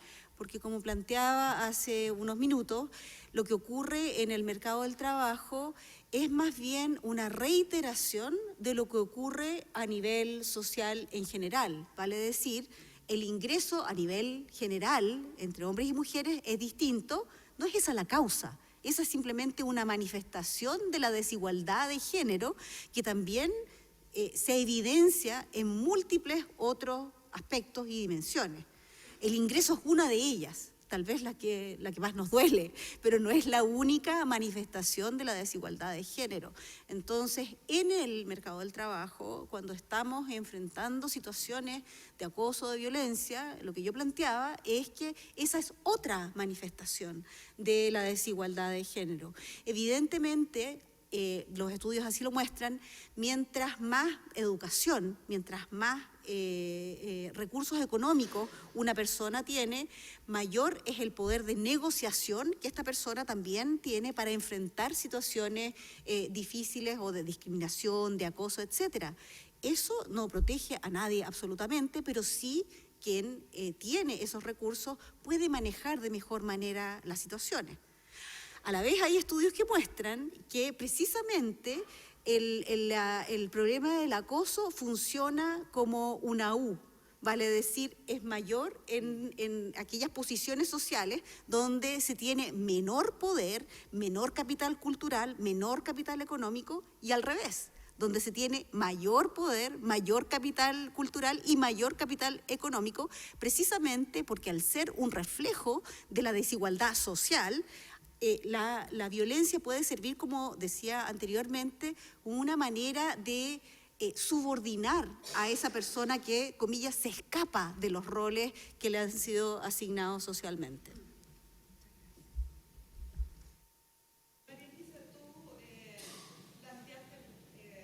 bastante claramente esta sutileza, ¿no? Esta línea delgada entre lo que puede ser el acoso meramente sexual, laboral, y que de alguna manera ambos forman parte de una misma maltrato, un mismo tipo quizás de violencia, aunque con un origen quizás distinto, arraigado en lo que puede ser las costumbres, ¿no? O los estereotipos.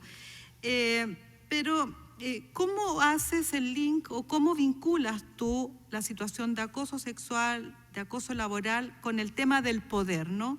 Y aquí no estoy hablando en el sentido de que lo ha planteado recién Claudia, o quizás sí, pero al principio no, sino básicamente aquel poder que tiene o que está vinculado a la jerarquía, a quien toma las decisiones, que en el caso nuestro es bastante claro, ¿no? Porque está la Constitución, el Código Orgánico, es decir, ¿cómo podemos hacer ese link y qué significa asumir que podemos eventualmente tener un problema de poder asociado al acoso sexual y laboral en el interior del Poder Judicial, por ejemplo?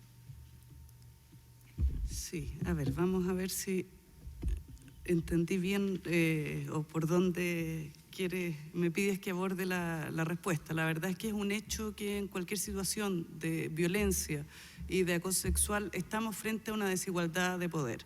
Esa desigualdad, como decía Claudia, puede ser social o puede provenir de una desigualdad en términos del poder formal que se tiene en la institución producto de la jerarquía. Pero también hay otras cuestiones más sutiles que están dadas no por los cargos que se ostentan, sino también por los sistemas de organización del trabajo.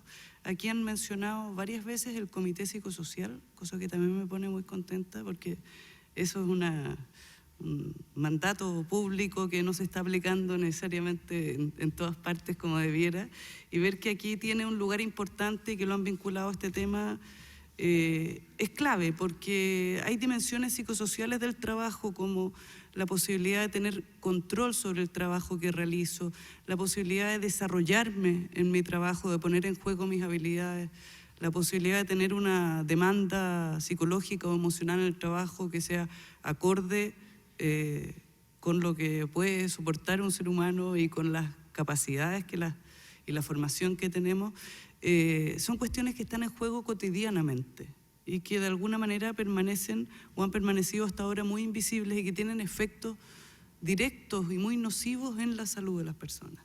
Y en ese sentido, la presión del trabajo, la sobrecarga, esas metas que a veces con el entusiasmo nosotros mismos nos ponemos, pero que son imposibles de alcanzar, van generando un escenario propicio en el cual la violencia va a aparecer más temprano que tarde, digámoslo así. Entonces yo creo que por ahí, no sé si... Gracias. Carmen, quería preguntarte, porque han llegado varias preguntas sobre eso, y un poco basado en tu experiencia, ¿no? A cargo de esta oficina en la Universidad de Chile. ¿Qué papel o qué rol o qué importancia o qué incidencia puede tener la actuación de las asociaciones gremiales o las agrupaciones, ¿no es cierto?, en enfrentar el tema del acoso sexual en el trabajo? En la Chile, quienes han jugado un rol fundamental es la FESH, más que las asociaciones gremiales, ¿ya? Las estudiantes, y marco, las estudiantes, no siempre los estudiantes, más las estudiantes, han estado bastante activas en levantar este tema, entre otras cosas porque son las principales víctimas, como digo, tanto de parte de los académicos como de parte de sus propios compañeros. A propósito de las relaciones de poder, también hay acoso entre estudiantes, en que uno pudiera suponer que son relaciones horizontales, ¿no? Porque hay un poder simbólico de género, ¿no? Aun cuando no son ni jefes, ¿no? Bueno, en este caso, como digo, la FESH básicamente ha tenido un rol bien importante. Las asociaciones gremiales, sin embargo, lo que nosotras hemos visto, que suelen activarse más con temas de acoso laboral y menos con temas de acoso sexual. También al interior de las asociaciones gremiales está están más invisibilizados los temas de género, porque el acoso laboral tiene, como veíamos, yo no soy experta para nada en eso, pero tiene otras causas, ¿no? Y nos afecta de manera distinta. El acoso sexual, que tiene una connotación clara de desigualdad de género, ha sido menos relevado por las asociaciones gremiales, y uno esto lo podría incluso generalizar y preguntar si el tema del acoso sexual ha estado puesto por las asociaciones nacionales de funcionarios, por la ANEF. Sí han estado puestos los temas salariales, sí han estado puestos los temas de moving, ¿no? En términos de acoso laboral. En general, los temas que afectan a las mujeres tienen menos visibilidad en las agendas sindicales, gremiales, en fin. Y como digo, no así en el caso de los estudiantes.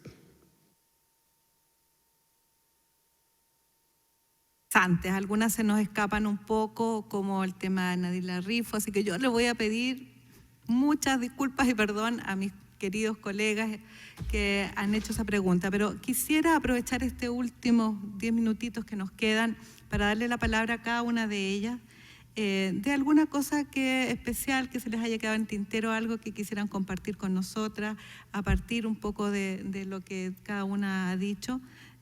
Así es que vamos a darle 3 minutos a cada una para que puedan cerrar. Y después nos vamos a invitar, nos vamos a ir rápidamente a un cafecito, nos tomamos rápido el café y volvemos a la parte segunda.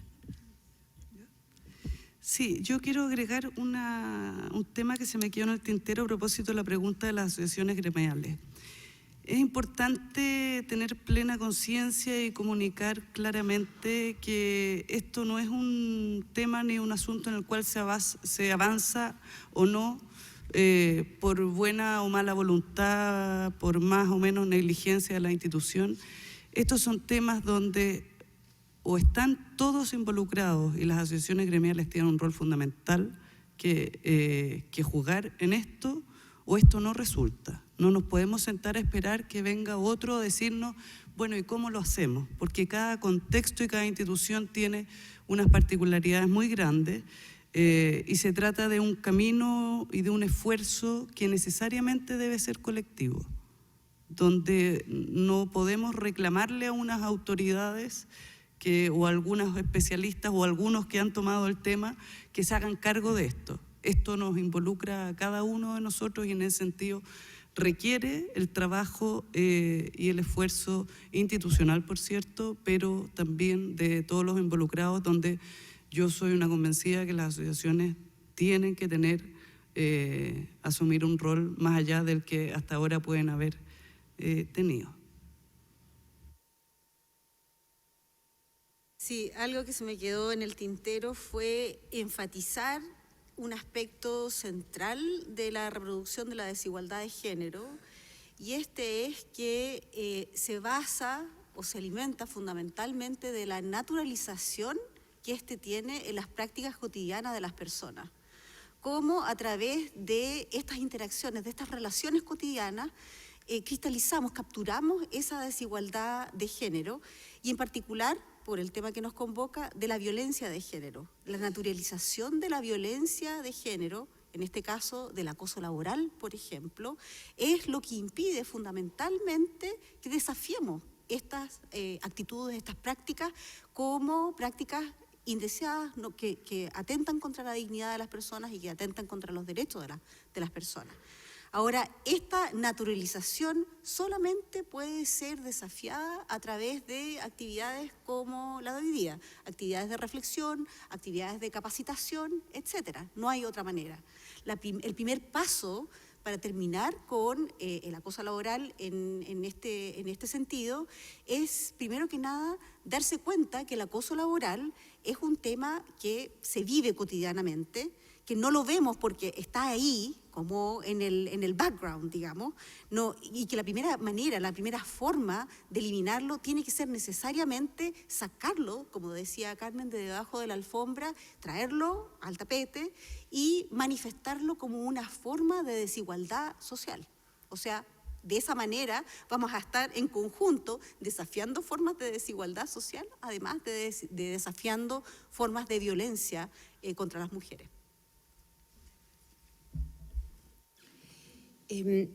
Yo quería hacer una breve referencia más que desde el rol académico, a mi rol ciudadano.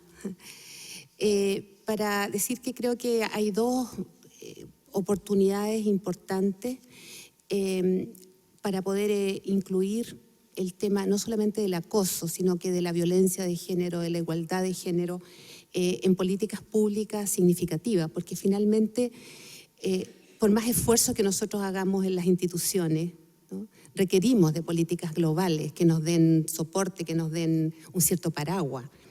Y aquí quiero mencionar dos que me parece que son fundamentales. Una que es más inmediata y es que entró hace un par de meses al Parlamento un proyecto de ley del Ejecutivo de violencia integral, que se hace cargo precisamente de los déficits de las leyes de violencia intrafamiliar que hemos tenido hasta ahora y amplía la mirada. Obviamente nosotras preguntamos si estaba considerado el acoso sexual y si estaba considerado en el ámbito educativo. Nos parece que ahí, y tal vez juntas, podemos hacer harto aporte, porque esa ley está hoy día en el Parlamento, está hoy día discutiéndose y es muy probable que las personas que lo estén discutiendo no necesariamente tengan, ¿no?, las experticias, en fin, para tratar el tema. Y lo segundo es que estamos frente a un proceso interesante como país de demanda por una reforma educacional. Yo veía a los estudiantes marchar en la mañana por el tema del CAE y yo decía que lindo sería que también marcharan para poner fin al sexismo en la educación, ¿no?, que finalmente también es reproductora de todas las desigualdades de las que estamos hablando. A mí me parece que el incorporar estos temas en los currículum educativos, no solo en la universidad, sino en la formación de los profesores y en todos los niveles escolares, es fundamental, porque insisto en que todo el esfuerzo que podamos hacer desde las instituciones va a chocar, ¿no?, con la situación de país en la que estamos.